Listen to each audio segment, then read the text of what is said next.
آج کی اس محفل میں چند چھوٹے چھوٹے ایسے کلمات کہ جن کے پڑھنے سے انسان کے گناہ دھل جاتے ہیں اور اس کے نامے اعمال میں نیکیاں لکھی جاتی ہیں، اور اتنی نیکیاں ملتی ہیں کہ حدیث پاک کا مفہوم ہے کہ فرشتے اس کی نیکیاں لکھ لکھ کر تھک جاتے ہیں۔ تو ایسی چند باتیں میں آپ کو بتلاؤں گا تاکہ آپ اس کی پابندی کریں۔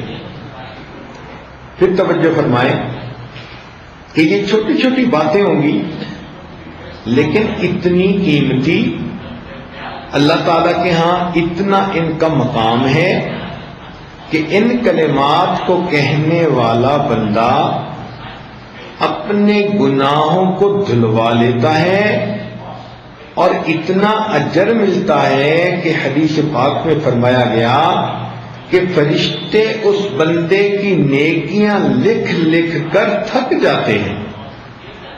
تو بچیوں کو چاہیے کہ وہ ایسے کلمات اپنی زبان سے بولتی رہا کریں کہ جن کی اتنی نیکیاں ہیں پہاڑوں برابر کہ ان کو لکھتے لکھتے بھی فرشتے تھک جاتے ہیں۔ اس کے دو فائدے ہوں گے۔ ایک تو قیامت کے دن آپ کے پاس نیکیوں کا ذخیرہ بہت ہوگا، اور دوسری بات یہ ہوگی کہ ان نیکیوں کے کرنے کی وجہ سے آپ کے جو پہلے گناہ ہو چکے ان کی ظلمت دھل جائے گی۔ تو دو فائدے ہو جائیں گے، پہلے گناہوں کی ظلمت ختم، اور دوسرا نامے اعمال کے اندر نیکیوں کا ذخیرہ زیادہ۔ تو دیکھو یہ کتنی مزے کی بات ہے۔ تو اس کی ہوتی ہے عادت بنانے کی بات۔ اگر آپ ان کلمات کو پڑھنا عادت بنا لیں تو روز مرہ آپ کو نیکیاں ملتی جائیں گی۔ ہر دن آپ کے نام اعمال میں نیکیاں لکھی جائیں گی۔ ان میں سے ایک پہلا عمل ہے استغفر اللہ پڑھنا۔ جب ہم استغفر اللہ پڑھتے ہیں تو اس کا مطلب یہ ہوتا ہے کہ اے اللہ، میں اپنے گناہوں پہ نادم اور شرمندہ ہوں، آپ میرے ان گناہوں کو معاف فرما دیجیے۔ چنانچہ اس استغفار کی ایک بہت بڑی فضیلت یہ ہے کہ استغفار کرنے والے بندے پر اللہ کا عذاب نہیں آتا۔ توجہ فرمائیں کہ استغفار کثرت سے کرنے والے بندے پر اللہ تعالیٰ کا عذاب نہیں آتا۔ کیا مطلب؟ کہ دنیا میں گناہوں کی وجہ سے انسان ذلیل ہوتا ہے، رسوا ہوتا ہے، دشمن اس پر غالب آ جاتے ہیں، اس کے رزق میں کمی کر دی جاتی ہے۔ تو یہ گناہوں کا جتنا وبال ہے اللہ تعالیٰ استغفار کی وجہ سے اس کو روک دیتے ہیں۔ ہر عورت چاہتی ہے کہ مجھے دنیا میں رسوائی نہ ہو، کہیں گناہوں کی وجہ سے میری شکل ہی نہ مسخ کر دی جائے، مجھ سے رزق ہی نہ چھین لیا جائے۔ تو اگر یہ تمنا دل میں ہے تو پھر اس کے لیے آپ کثرت کے ساتھ استغفار کریں۔ سنیے قرآن عظیم الشان، اللہ تعالیٰ فرماتے ہیں ما کان اللہ لیعذبہم وانت فیہم، اے میرے محبوب جب تک آپ ان لوگوں کے درمیان ہیں اللہ ان لوگوں کو عذاب نہیں دے گا۔ وما کان اللہ معذبہم وہم یستغفرون، اور اللہ اس وقت تک بھی ان کو عذاب نہیں دے گا جب تک کہ یہ استغفار کرتے رہیں گے۔ اس کا مطلب یہ کہ نبی علیہ الصلوۃ والسلام کی موجودگی میں جو برکتیں تھیں کہ اللہ کا عذاب ٹل گیا تھا، استغفار کے پڑھنے سے بھی وہی برکتیں ظاہر ہوتی ہیں، اللہ تعالیٰ اپنے عذاب کو ٹال دیتے ہیں۔ چنانچہ مکہ مکرمہ کے جو لوگ تھے وہ نبی علیہ الصلوۃ والسلام سے کہتے تھے کہ اگر ہم آپ کا انکار کرتے ہیں تو ہمارے اوپر عذاب کیوں نہیں آتا؟ اور ان کے اوپر عذاب کوئی نہ آیا. تو یہاں پر مفسرین نے تفصیل لکھی. وہ فرماتے ہیں کہ مکہ والوں پر عذاب اس لیے نہ آیا کہ اللہ تعالیٰ کے نبی علیہ السلام وہاں موجود تھے. سوال پیدا ہوتا ہے کہ جب نبی علیہ السلام نے ہجرت فرما لی تو اس وقت عذاب آ جاتا. تو اس کا جواب علماء نے دیا کہ وہاں پر کچھ صحابہ موجود تھے جنہوں نے ہجرت نہیں کی تھی، وہیں رہ گئے تھے مگر کلمہ پڑھا تھا انہوں نے، بوڑھے تھے یا کوئی اور عذر تھا، تو ان کی برکت سے عذاب نہ آیا. پھر اس پر سوال پیدا ہوتا ہے کہ چلو پھر جب ایک وقت ایسا آیا کہ سارے ہی مسلمان ہجرت کر کے چلے ہی گئے تھے اور پیچھے کافر ہی رہ گئے تھے، مشرکین ہی رہ گئے تھے، تو اس وقت عذاب آ جاتا. تو مفسرین نے لکھا کہ ان مشرکین کی عادت تھی کہ جب یہ طواف کرتے تھے بیت اللہ کا تو غفرانک کا لفظ کہا کرتے تھے. غفرانک کا، اے اللہ ہماری مغفرت کر دے، یہ بھی استغفار ہے. تو مشرکوں کے اس لفظ کے کہنے کی وجہ سے اللہ نے ان کو بھی عذاب سے بچائے رکھا.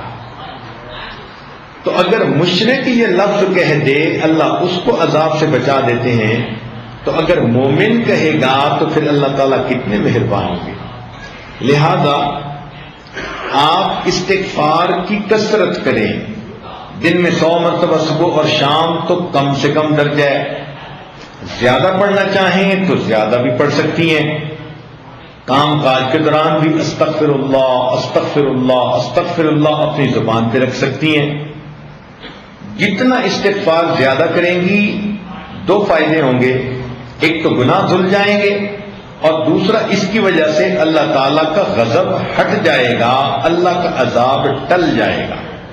اب آپ تھوڑی دیر کے لیے بیٹھ کے سوچیں نا کہ اگر ہمارے اوپر اللہ تعالیٰ کا عذاب آ جائے تو ہم تو کسی کو شکل دکھانے کے قابل نہ رہیں. آج جو جی رہے ہیں تو یہ اللہ رب العزت کی صفت ستاری کے صدقے جی رہے ہیں. اس لیے ہمارے اوپر استغفار کرنا بڑا ضروری. ویسے قرآن مجید میں فرمایا گیا کہ جو لوگ کثرت سے استغفار کرتے ہیں تو ان کو 5 فائدے ملتے ہیں. ایک فائدہ تو یہ انہ کان غفارا، کہ ان بندوں کے جو استغفار کرتے ہیں ان کی مغفرت کر دی جاتی ہے. دوسرا فائدہ کہ جہاں پر استغفار کثرت سے ہوتا ہے اللہ تعالیٰ بارشیں برساتا ہے، ان کو قحط سالی سے بچا لیتا ہے. وَيُمْدِدْكُمْ بِأَمْوَالٍ، جو لوگ استغفار کرتے ہیں اللہ تعالیٰ ان کے مال میں برکت دے کر ان کی مدد کرتے ہیں. وَبَنِينَ، اور جو لوگ استغفار کثرت سے کرتے ہیں اللہ تعالیٰ ان کو بیٹے عطا کرتے ہیں. اب کون سی عورت ہے شادی شدہ جو کہے کہ مجھے بیٹے کے پیدا ہونے کی طلب نہیں، تمنا نہیں؟ ہر عورت وش کرتی ہے. اور یہ بیٹے والی نعمت کیسے ملتی ہے؟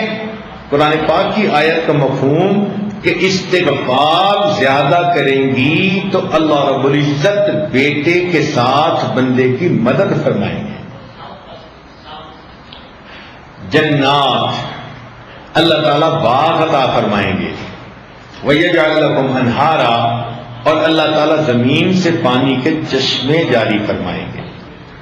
اس لیے ہمیں چاہیے کہ ہم کثرت سے استغفار کریں. استغفار ہر بندے کو کرنا چاہیے، چاہے نیک ہے چاہے بد ہے. اس لیے کہ اگر کافر ہے تو کفر سے توبہ استغفار کرے، اگر عام مسلمان ہے تو اپنے گناہوں سے توبہ استغفار کرے، اگر گناہوں میں ملوث نہیں ہوتا، نیک بندہ ہے، تو اس کے دل میں بھی جو غفلت آ جاتی ہے اس سے استغفار کرے. اور اگر کوئی کہے کہ میرا دل غافل بھی نہیں ہوتا، تو ایسے بندے کے دل و دماغ میں بھی شیطان وسوسے تو ڈالتا ہے، ان وساوس شیطانی پہ استغفار کرے. اور اگر کوئی کہے کہ مجھے تو شیطان وسوسے سے بھی نہیں ڈالتا، تو وہ بھی اپنے اخلاص کی کمی کے اوپر استغفار کرے کہ جتنے خلوص سے ہمیں زندگی گزارنی چاہیے تھی ہم نہیں گزار پا رہے۔ تو استغفار کے کرنے سے انسان اللہ تعالیٰ کے عذاب سے امن میں آ جاتا ہے، بچ جاتا ہے، گناہ دھل جاتے ہیں، اور اللہ تعالیٰ اس کی مدد فرماتے ہیں، رزق میں برکت سے، بیٹوں میں برکت عطا فرما کے، اور اس کے اللہ تعالیٰ دنیا کے ان مسائل کو حل فرما دیتے ہیں۔ آپ استغفار کی کثرت کریں گی تو آپ کو کسی عامل سے کوئی عمل پوچھنے کی ضرورت ہی نہیں رہے گی۔ کاروبار کی پریشانی استغفار سے ختم، کیونکہ اللہ تعالیٰ جو فرماتے ہیں کہ مال کے ذریعے سے مدد کروں گا۔ اگر اولاد کی پریشانی ہے تو وہ استغفار سے ختم، کیونکہ اللہ تعالیٰ فرماتے ہیں کہ میں بیٹے دے کر ان کی مدد کروں گا۔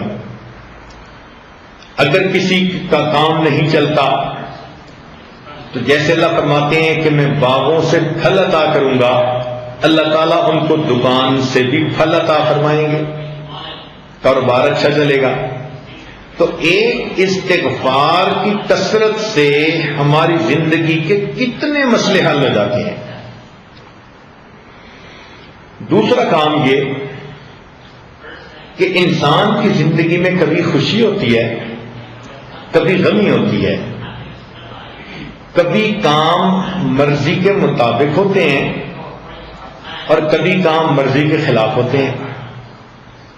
تو اگر تو کام مرضی کے مطابق ہوں تو ہمیں اللہ کا شکر ادا کرنا چاہیے،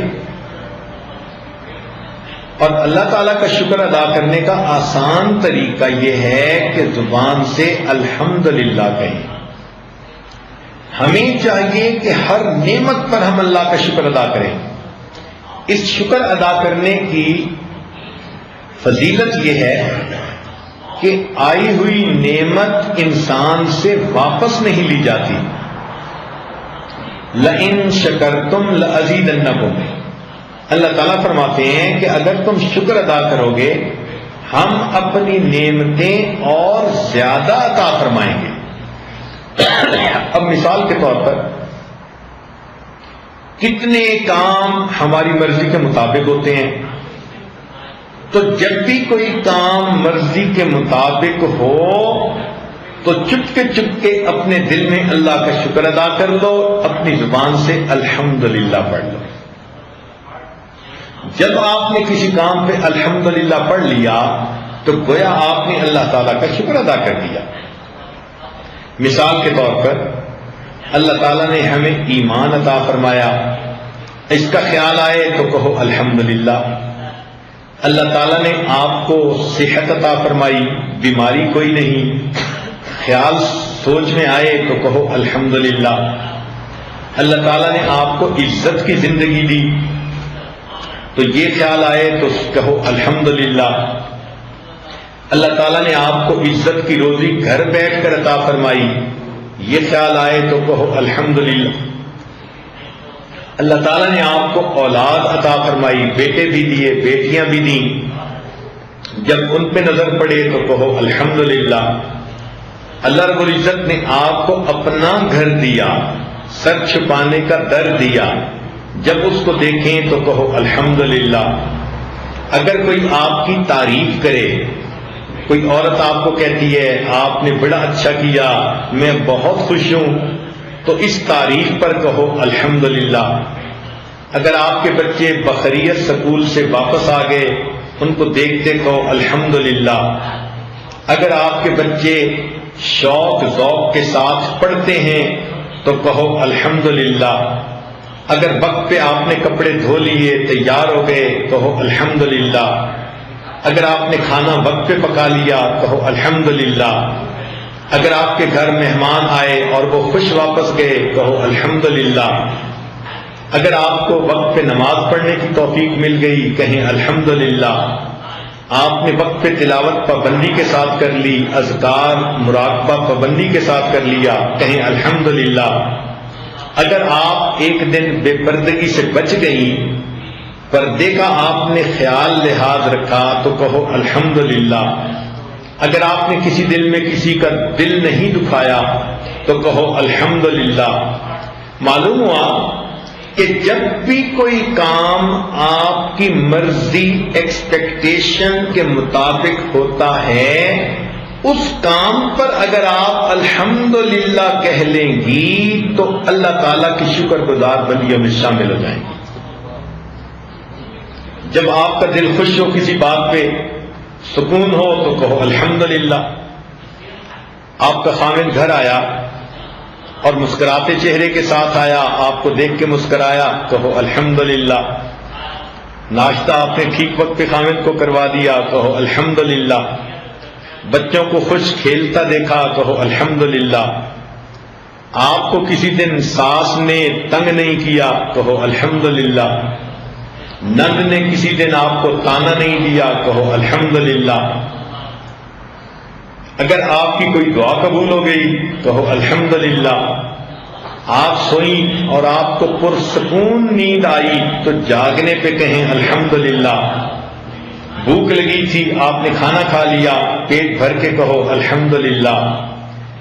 پیاس لگی تھی، ٹھنڈا پانی اللہ نے دیا، پی کر کہیں الحمدللہ۔ نرم بستر اللہ نے سونے کے لیے عطا فرمایا، بستر پر لیٹتے ہی کہیں الحمدللہ۔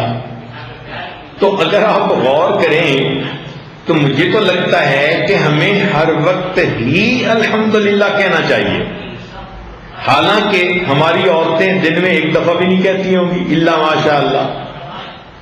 تو غور کریں کہ کتنی غفلت کی زندگی ہم گزار رہے ہیں کہ ہمیں تو لمحے لمحے اللہ کی نعمت پر شکر ادا کرنا چاہیے تھا، اور ہمیں اس بات کا احساس ہی نہیں، اور اللہ کی ان نعمتوں کو ہم ایسے استعمال کرتے ہیں جیسے کہ ہمارا حق تھا جو اللہ نے ہمیں دے دیا۔ حالانکہ جن کو یہ نعمتیں نہیں ملی ان سے جا کے پوچھو نا۔ اب جس بچی کا رشتہ نہیں آتا اس سے پوچھو کہ وہ دل میں کتنا دکھی ہوتی ہے۔ آپ کو اللہ نے اگر محبت کرنے والا خامد دیا تو کیوں زبان سے نہیں نکلتا الحمدللہ؟ الحمدللہ کا لفظ تو آپ ایک دن میں سینکڑوں دفعہ کہنے کی عادت ڈال لیں۔ بات بات میں الحمدللہ یہ ہوا، الحمدللہ یہ ہوا، بات کرتے ہوئے یہ کہیں۔ تو شکر ادا کرنے سے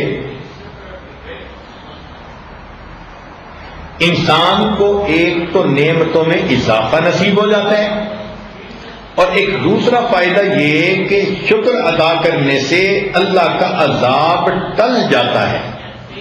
جیسے استغفار سے عذاب ٹل جاتا ہے نا، شکر ادا کرنے سے بھی عذاب ٹل جاتا ہے۔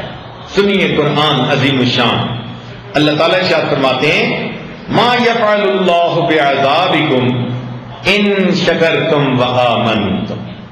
اے میرے ایمان والے بندو، اگر تم ایمان لاؤ اور میرا شکر ادا کرو تو تمہیں عذاب دے کر اللہ کے ہاتھ کیا آئے گا؟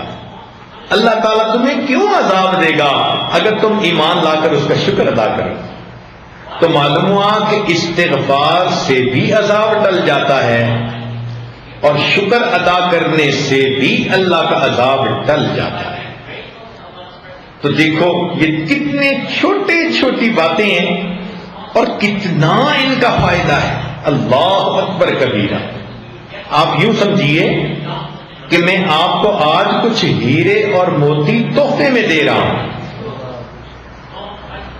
یہ الحمدللہ کا لفظ اتنا اچھا لفظ ہے کہ جنتی جنت میں صرف اتنا کہیں گے وقال الحمدللہ رب العالمین۔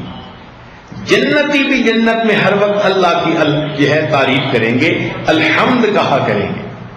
آپ وہ جنتیوں والا کام دنیا میں کر لیں۔